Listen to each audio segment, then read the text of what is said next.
Ok, depuis un moment, je suis un groupe de musique et de comédie qui s'appelle Ninja Sex Party. Et hier, ils ont sorti un nouveau morceau intitulé It's Bedtime. Et dedans, il y a plusieurs mots anglais particuliers dont on va parler aujourd'hui. Je vous mets le lien de la vidéo dans la description si vous voulez aller la voir avant que j'en parle. Le principe de la chanson est simple, il est dans le titre. Bedtime, c'est l'heure à laquelle on va au lit. Et donc ici, Ninja Sex Party chante une berceuse à un enfant qui essaye de dormir. Et d'ailleurs, le mot berceuse, ils le disent dans les paroles.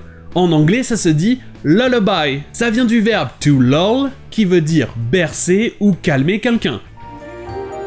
Let this lullaby carry you through.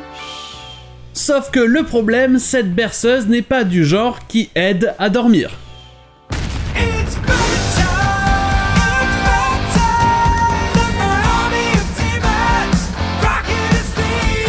Ok, ici on a le verbe to rock. D'abord, ce verbe a le même sens que dans rock and roll ou dans hard rock, c'est-à-dire bouger ou secouer violemment, mais ça peut aussi vouloir dire basculer d'avant en arrière doucement. C'est pour ça que ça s'appelle a rocking chair, une chaise qui bascule d'avant en arrière. Et donc avec ce même mouvement, vous avez le verbe to rock, qui veut dire bercer un bébé en le faisant gentiment bouger d'avant en arrière. Donc dans le morceau, quand ils disent rock you to sleep, il y a deux sens. Ça veut dire te bercer jusqu'à ce que tu t'endormes, mais aussi te jouer du gros méchant rock.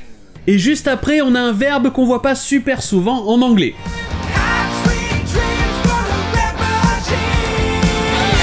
To rev, ça veut dire vrombir ou faire vrombir. C'est-à-dire faire tourner le moteur d'un véhicule rapidement alors qu'il ne bouge pas. Et ici, le verbe rev est en fait une abréviation. C'est raccourci pour revolution, une révolution, dans le sens un tour complet ou une rotation complète, comme ce qu'il se passe quand on fait tourner un moteur. Et on va aller un peu plus loin dans le morceau avec ce passage.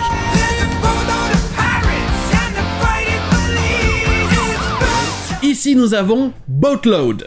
A load en anglais c'est une charge ou un poids. C'est un suffixe que vous trouverez souvent pour parler d'une grande quantité de quelque chose. Comme par exemple ici dans boatload, c'est une quantité qui pourrait remplir la charge d'un bateau. C'est une bonne manière de dire beaucoup de pirates avec un jeu de mots. Mais en anglais, load marche aussi avec plein d'autres types de véhicules. Comme par exemple truckload ou alors buttload. Ici, butt ce ne sont pas des fesses, c'est le sens original, une charrette. Donc encore une fois, c'est la charge d'une charrette. Mais de nos jours, ça sera utilisé pour parler de n'importe quoi d'une grande quantité. A buttload. Et pour dire la même chose en anglais, vous avez aussi le plus vulgaire, shitload.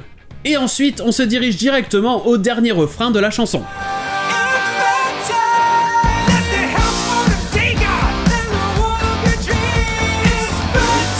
Ici, nous avons Hellspawn. Pour les amateurs de jeux vidéo, vous savez que spawn, ça veut dire réapparaître après être mort. Mais à la base, le verbe to spawn, ça veut dire engendrer. Donc, spawn, c'est un produit ou une progéniture. Donc ici, hellspawn, c'est quelque chose qui est né de l'enfer, c'est-à-dire une créature de l'enfer, un démon. Et dans la même phrase, vous avez aussi mellow. C'est un adjectif qui veut dire doux ou détendu, mais c'est aussi un verbe qui veut donc dire adoucir. Et pour la dernière phrase des paroles, on a...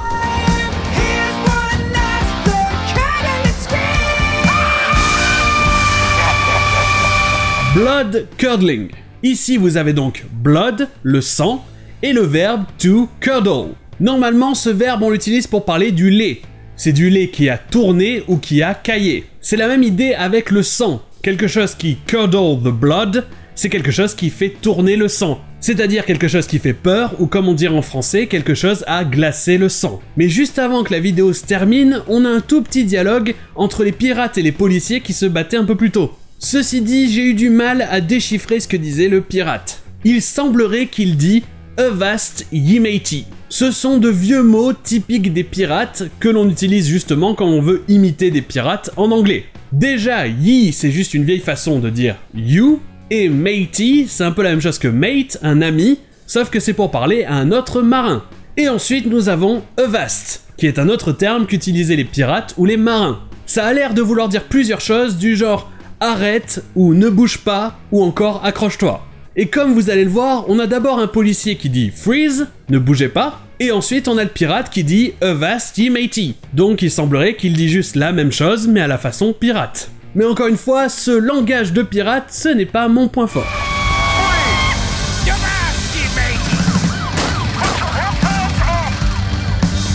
Et voilà pour ce morceau de Ninja Sex Party, et sur ce je vous dis à demain.